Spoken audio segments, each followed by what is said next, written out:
Thanks, Brendan. While we're getting our panelists set up, let me just start off, introduce the panel.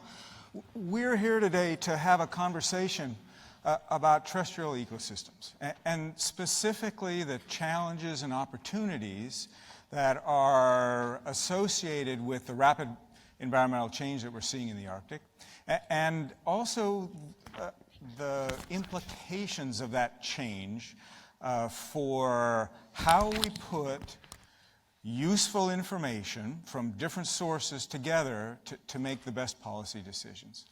So our panelists today, Colleen Iversen, who's with the Oak Ridge National Laboratory, Gunn-Britt Retter, who is with the Saami Council, and Barbara Blake, who has been with the Alaska State Legislature and now is with First Alaskans Institute.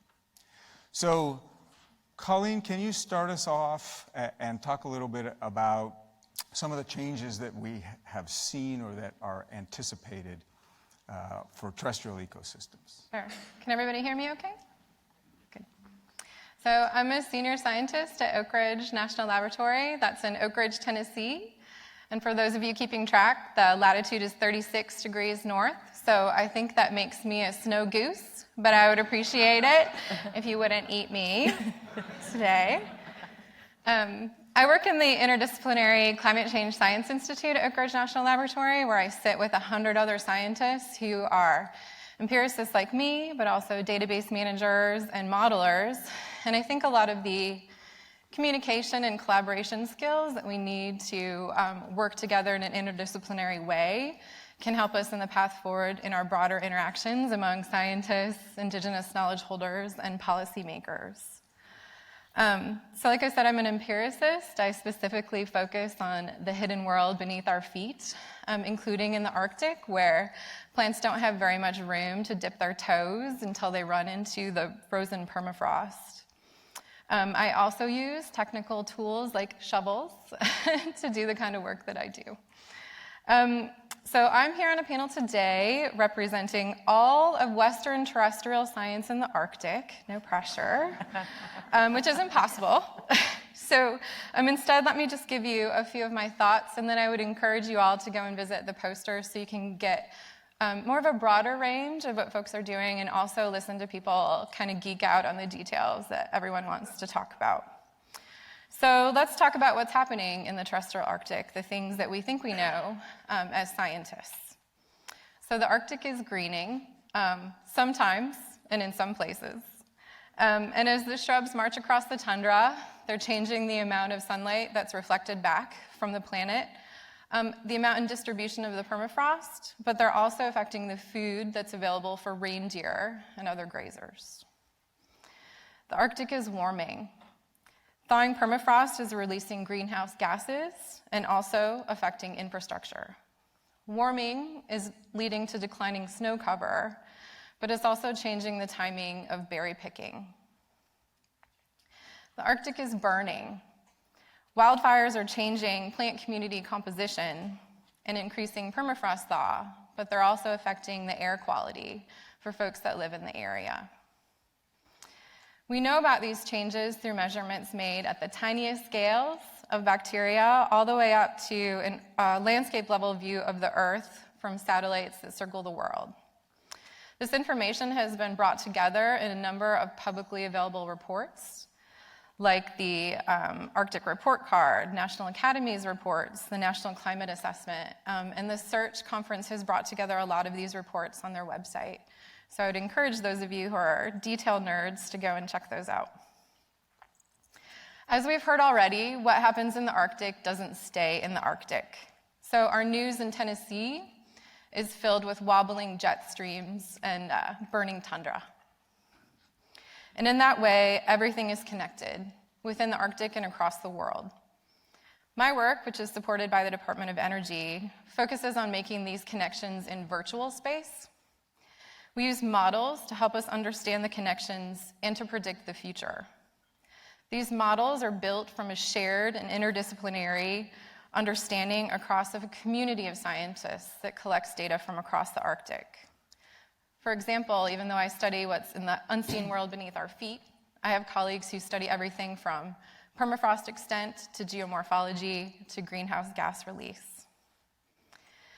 These models incorporate information from many, many years ago to help us predict many, many years into the future. The more voices and experiences that are encoded into the math of these models, the better our predictions of the future will be. I think about how much richer these models might be with input from Indigenous voices.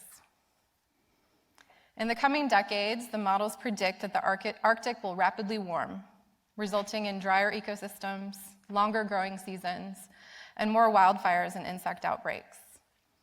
The Arctic future scenarios encompass this range of variation and predict slight to substantial changes in plant biomass, fires, and biodiversity to ultimately a complete transformation to a green, wet Arctic.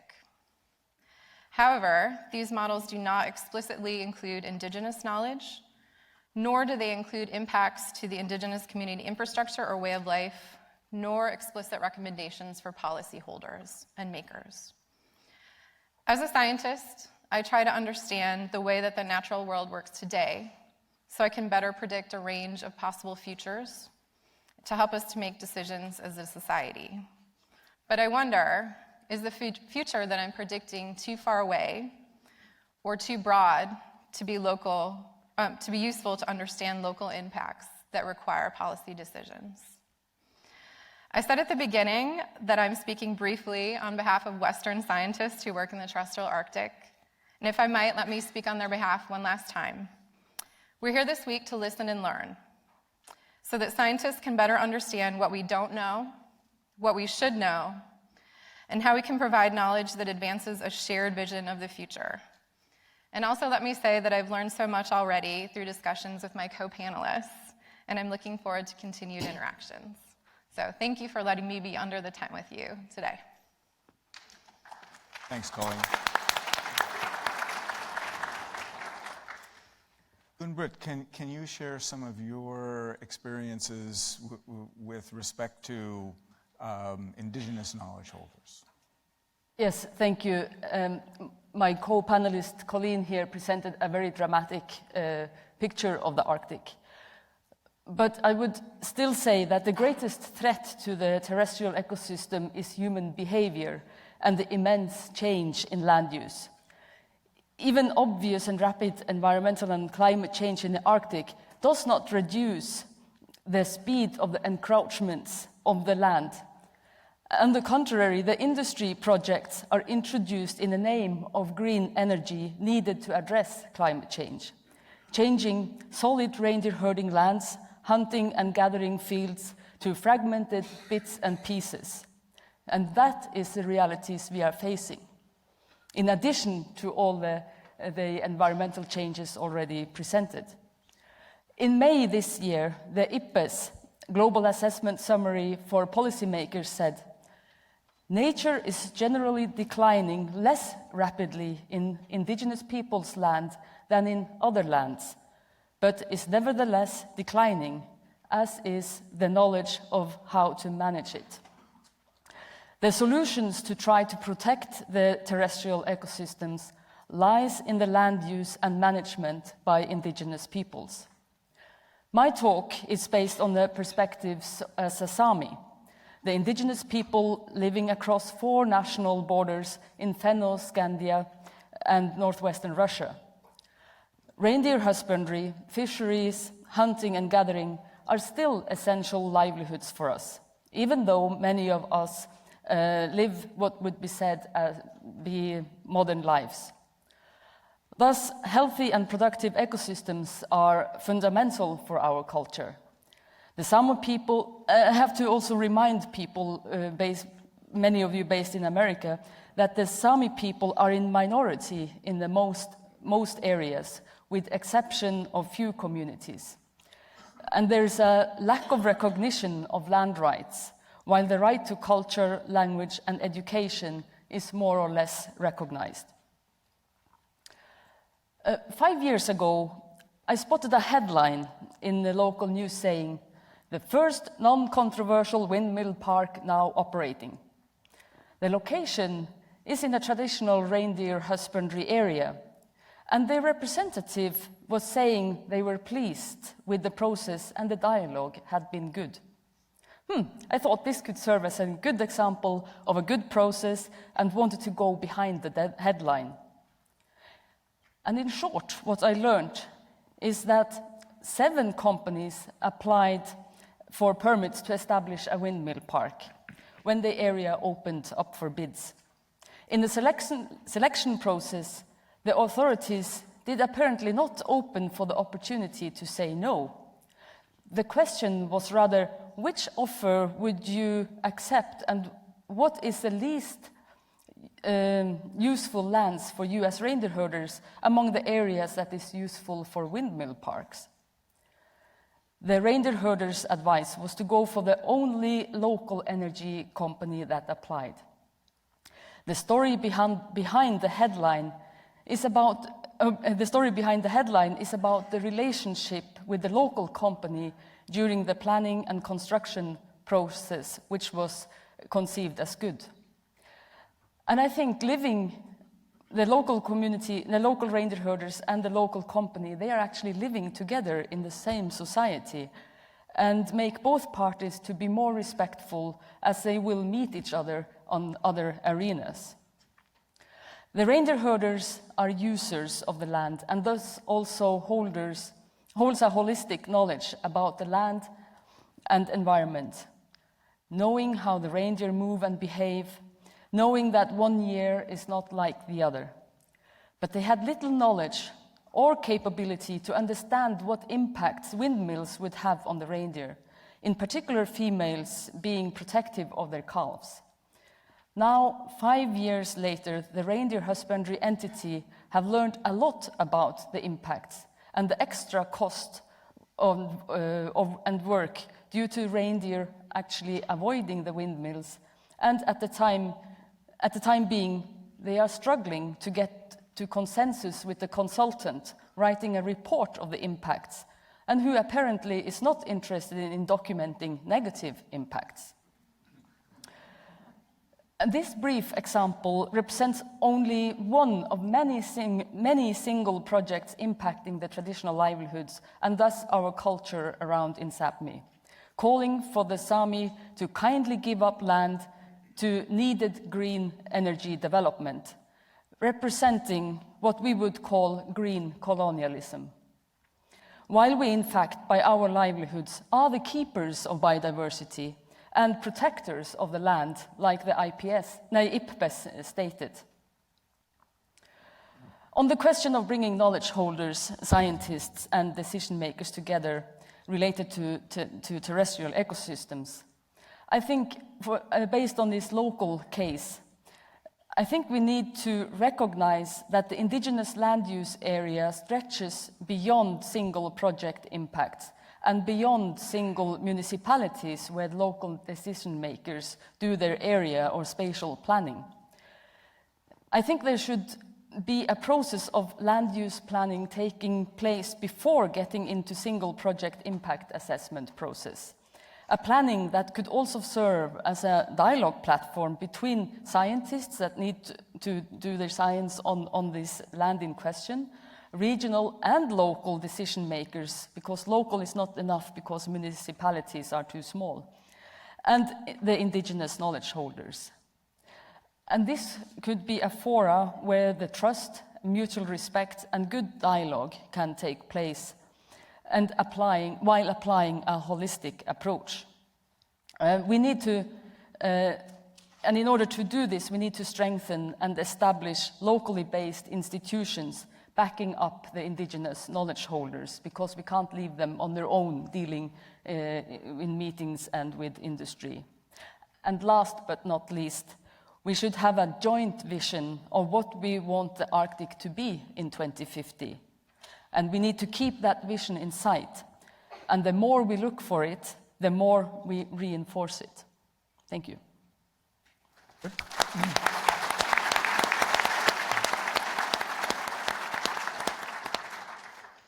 Thanks, Gunn-Britt.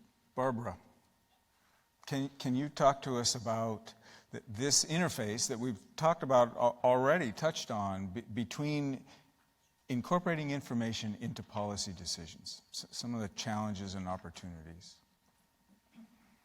Yeah, making sure my mic's on. Hadala is, Atlant is, Athdi Gudanai Lagang, Wáahlaal Gíidaak Hinidi Ki'ang, Barbara Blake Ya'atsatai Hinidi Ki'ang. Good people, it's an honor to sit before you and to speak before you. My name is Wáahlaal Gíidaak. My English name is Barbara Blake. I am Yak Jonas from Heidelberg. I am also Teyanedi from Kloak and Nilchina from Chestachina, Alaska. I want to start by talking about Alaska Natives as a holistic viewpoint, as Alaska Native people are born into politics. And what I mean by that is that as we're recognized in the Constitution of the United States of America, we're recognized as nations unto ourselves. Our tribes are recognized as 229 individual nations in Alaska. So every single person, every single Alaska Native person is born into politics when they talk about their tribe, when they talk about where they come from, and their recognition with the federal government. So the study of, paleobotany, Kirk? How does paleobotany affect policy? Does it affect policy?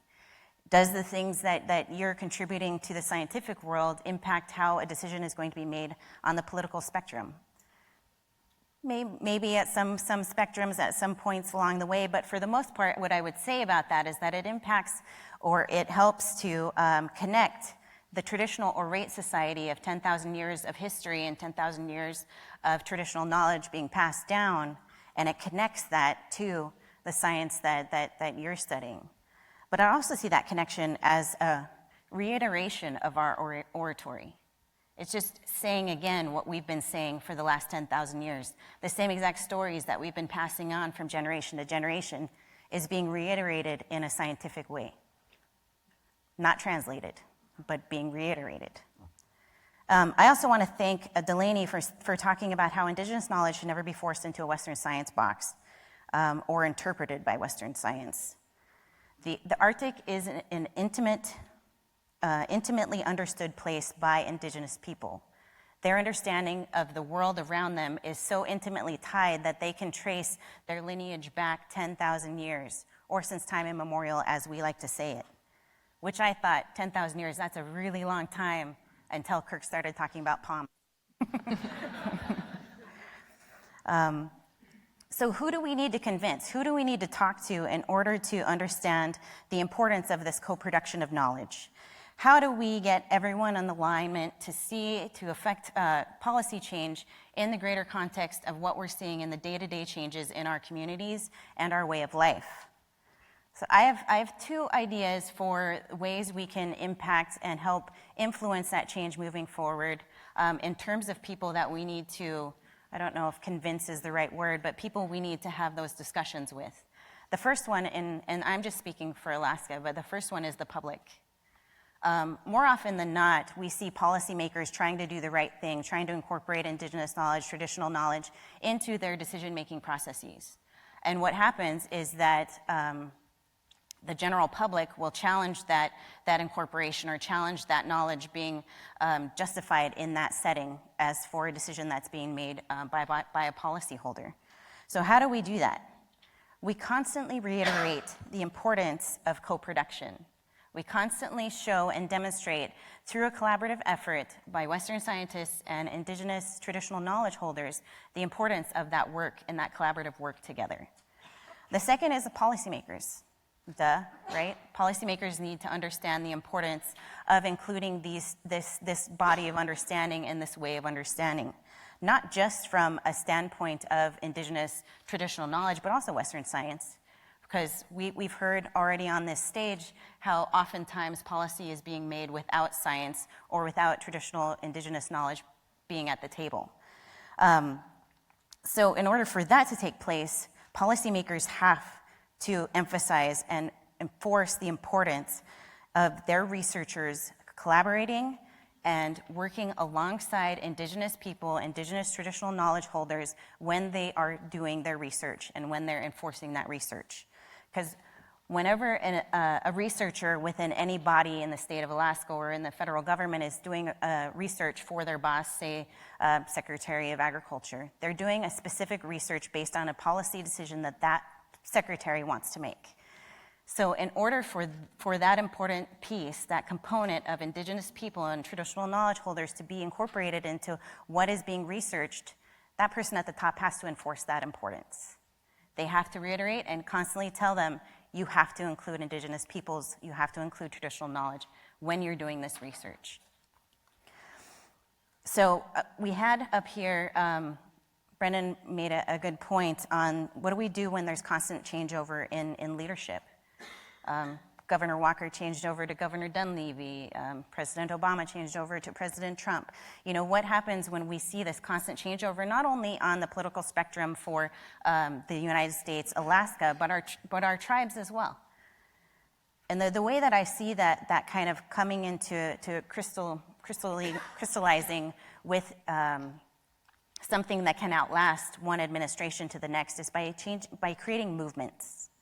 Not creating, and also policy that coincides with those movements, but by creating movements. And what I mean by that is you're changing people's minds, but you're also changing their heart. That's a lot harder to do, and I know that there's a lot of scientists in the room who are going, ooh, heart, what is that? That's a tough thing to deal with. But it's important, and if you're confused on how to do that, then all the Indigenous people can raise their hands in the room, and we can help you get there. But it's an important factor that plays into movement making. It's something that changes the structure of how decisions are going to be made, and it works to cross the border on the right and the left. If you're changing people's hearts and their mind, you're crossing the board, and it's not a political division anymore. And finally, the last point I will make is that there's a level of training, there's a level of education that needs to be undertaken by everybody who is going to engage in these spaces. Governor Walker, during his tenure, mandated that everyone under his, every commissioner and every senior advisor under his administration was required to take an Alaska Native Protocols and Governance training put on by First Alaskans Institute. Little plug for us. But he mandated that. And it's not just, I'm going to dedicate an hour to understanding Alaska Native people. That mandated at least a minimum of a 2-day training, fully immersed in a Native community and understanding the community that you're going to approach, the protocols, the traditions, the values that coincide with that community. Because there are 229 tribes, and there's 229 different value systems, different traditions, and different roles established within Alaska as a whole. So understanding that better and really taking the time to dedicate to a training, to an education, will enhance your ability to go into that community and act as a true partner with the Indigenous people there. Wáahlaal.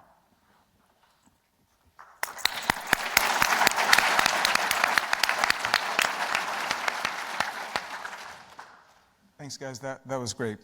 Barbara, let me just follow up on that last point that you made in terms of training, and especially in terms of the diversity that you deal with at the state level. We've talked a lot about the federal, some international levels. Do you see any specific challenges at the state level, or something that's different at the state level? In terms of engaging with Indigenous communities, or just holistically in terms of policymaking? Well, I think overall, I'm not going to go the Brendan route and ask you to solve everything. You know, what should we do? But in general, specifically, because you know there are differences at local levels, smaller municipalities, up to larger and larger levers, and one of the things that you have experience in is working at those smaller levels. So I've worked for my tribe. I've worked for the state of Alaska and the governor's office. I've also worked for the Secretary of Agriculture here in Washington, D.C. I've got a little bit of breadth of experience with the different bodies of governance, the 3 bodies of governance that operate in the United States. And I would say Alaska is unique in that we all know each other. And if you've truly invested in living in Alaska, I would say that if you're going to go dry into a community to try and either do a study or to make a change for that community for policy, Alaska is so small that there really is no excuse for not making contact ahead of time.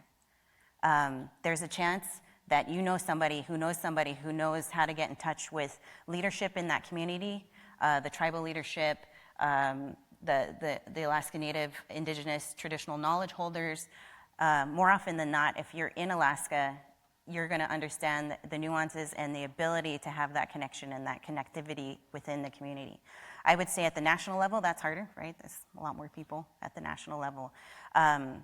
But Alaska is so unique that you really cannot have a level of care for every person in a community without that impact rippling throughout the state and that being known to the broader state as a whole, that you didn't do your due diligence of contacting and checking the right boxes before you walk in. Good.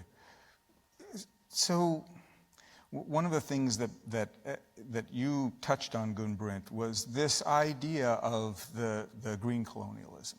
And the green part is maybe good. The colonialism part isn't. In that vein, this is sort of for everyone here, do you feel that the weight of commercial interests in changing and developing Arctic lands is changing? Is it becoming stronger? Yeah, green is a color. Blue is too. I think the Arctic policies or Arctic discussions nowadays is very much about everybody looking from outside, looking to Arctic for all the Arctic is melting and up comes a lot of new opportunities. Opportunities for who? So I feel, that's what I was trying to say, that I feel that people were looking to have mines and windmill and hydropowers in the past, but now they got a new argument to do the same business or business as usual, because now they would say, oh, but now we need to address climate change. And of course I also support that we have to change from fossil fuels and to green energy and or more environmentally friendly energy, and that's why I always bring my little Sami traditional cup as well as my personal political statement to move from plastic cups and save dishwashing and using the wooden traditional cup. So I think everybody can do their share at personal level, but also at state level or decision-making level. But it shouldn't be opportunities only for those outside. We have to keep in mind that we already have economies in the Arctic, and that was I was trying to address here. And that's why I feel it's like opportunities for industry from outside on the cost of existing economies, and that's why I call it green colonialism. It should be opportunities for us too, and I think we have all the arguments to and I'm not saying that we shouldn't have any of the Sami land shouldn't be also used to produce alternative energy or mines for battery, because we need batteries to drive cars as before. So you should just drive less. That is never the question. Then what do you do for your own consumption to reduce, not just replace with other energy sources and keep your activities as nothing is happening? So that was a lot of rambling around why I think, yeah, it's fair to call it green colonialism, and it's a challenge for us as a Sami culture to already facing all the ecological changes, which we might be able to adapt to a certain extent, but on top of that comes all this land use change. I'm going to ask you all a general question about this idea of having better integration between local communities, traditional or indigenous knowledge, and the scientific community that's coming in from the outside. Do you see some things that we can do to, for example, help put scientists in touch with people in communities? And can we develop some sort of a structure or a network along those lines? Is it to me first? Well, to all three of you. Yeah. Yes, I think, first of all, the science should not become yet another encroachment industry, because that's sometimes how it's felt. And I think what I was also trying to say is that the indigenous knowledge is a collective ownership of the knowledge in a way. So we need to strengthen institutions, local institutions in the indigenous communities, so they are stronger in receiving scientists. So you don't put the burden on individuals, but that they have an institutional network and a safety network as well. Because we need science and we need new knowledge, but we need to do a co-production of knowledge, as we heard before. And I think we need to strengthen, and my dream is to have a local competence or knowledge center in all the Sami communities that could be the ones that document the indigenous knowledge and also maybe generalize some of the lessons learned that can be used when informing policy making, decision making, and also these networks could be, or institutions could be partners or the ones who help identifying knowledge holders that could be participants in the different projects. So I think what I'm saying is that we should do this conference is a dialogue on a macro level, but we should do that on a micro level too. And because at home I would be considered an activist by non-Sami people, but I don't feel like I'm activist. I'm just trying to address our concerns. And many of my brothers and sisters, as you said, they are considered activists, but actually you are born what did you say? Born into policy. Born into policy. So that's our burden, to try to address our challenges. So Colleen, what would help you as a scientist? Would that kind of a local institution where you could contact people, or especially a data repository? Scientists have their data centers, and is that something that would be useful? That was the big question that I had for Gunn-Britt and Barbara. I think being a scientist, I was like, okay, what are steps 1, 2, and 3 for us to do a better job of interacting with the indigenous knowledge holders, right? And I think, I've been doing a lot of reading, and I want to make sure that we don't put an undue burden on people who don't deserve that burden. And so thinking about a network that connects scientists with people who are interested in interacting with the science, I think could be really great, especially at a local level, because as we've heard, there's so many different types of groups that have different interests. I think that would be really important.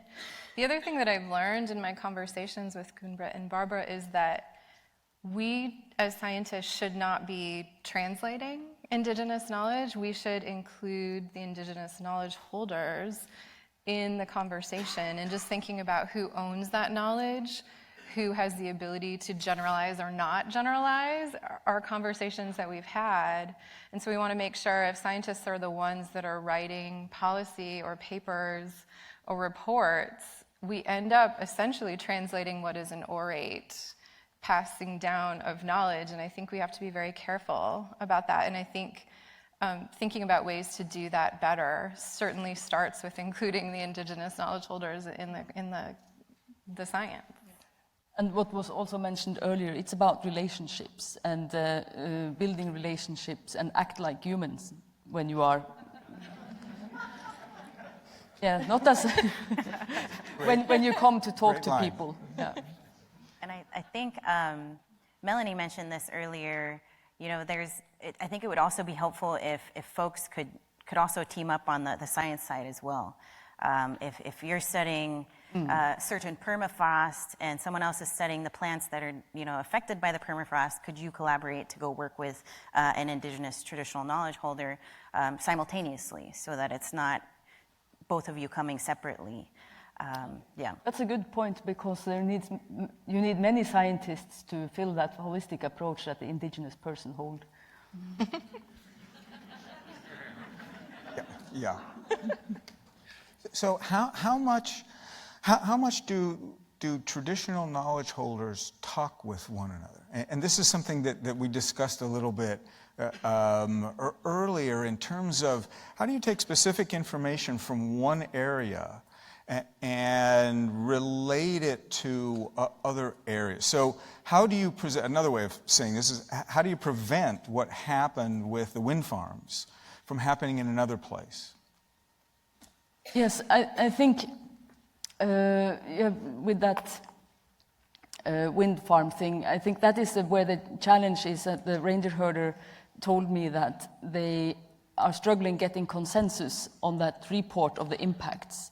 And of course, the consultant, who is some kind of scientist, I assume, he would say that, no, that what you're observing there must be due to the road or something else. So he knows that if you get written in a report the negative impacts, it will be a challenge for his personal career of doing similar consultant work in other areas, because it will be harder to get windmills established in reindeer herding areas. So he will, of course, to save himself, try to avoid writing what the reindeer herder considered the truth. So they are not agreeing on what is the fact. But so, of course, maybe the reindeer herder should, or the entity should write their own report, but they might not have capacity to do that, because in the same entity there is a mining company owned by Chinese who's trying to expand their business, which will actually block the whole migration route. So you don't really have time to spend discussing back and forth for ages and be presented graphs, and it's hard to understand. And then they say, well, we have a deadline tomorrow, but then you see the machines are already moving in the other side of your reindeer herding district to expand the mine. So yeah, it's challenging. I had another idea, but I forgot I forgot the other point I was going to say. Well, this is something that scientists deal with all the time. We make measurements on a square meter or in one place, and then we want to make statements that apply to a much broader area. Yeah. And so that's something that we could probably talk together about in terms of how do we do that? How do we assemble information? What are the key points that we need to know to be able to extrapolate information from one area to the other? But yeah, now I remember what I was going to say, if I may. Of course, the nature of indigenous knowledge is tied, as is science, I guess. What do I know about science, by the way? That it's a local experience tied to that people in that situation in that time, even though it is also transferred from generation to generation. But so it's this nature of indigenous knowledge being a living thing, and as soon as you document it and write it down, it becomes static. So that is why I think it would be important to also try to generalize indigenous knowledge and communicate this as more uniform knowledge, as you do with science. Science is also sometimes a very small piece or geographical area or little space that is investigated in depth and communicated as general knowledge.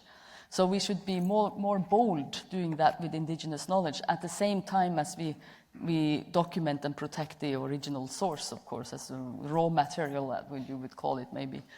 So, and in that sense, you could have maybe a national institution for the Sami, for example, that could be the entity that kind of are the point of the network of small local institutions that are documenting knowledge, and then they could have a joint center that kind of generalize more the message to the broader society and policy making. So Barbara, do you see a role of shifting the funding environment within the states? Because the legislatures end up making funding decisions in terms of research and so forth, that would stimulate these kinds of networks, these kinds of repositories for information, even the training, even though it takes many scientists and just one indigenous person, but sooner or later you're going to run out of people who have that sort of knowledge, or there needs to be more training in terms of interacting with scientists. Do you see a role? What role do you see in policy for changing that funding landscape? I think on the federal level, in particular, since we're talking about terrestrial ecosystem changes, right now that funding stream, as far as I've seen it, has come in the form of how we're going to relocate multiple communities in Alaska. And to the state level, a lot of those dollars and that research is also being placed in that bucket, because it is important for those communities to be able to maintain themselves. As I said, 10,000 years or thousands of years of existence in one place, and in less than 200 years of contact, we're in a place where our people can no longer sustain themselves in that place.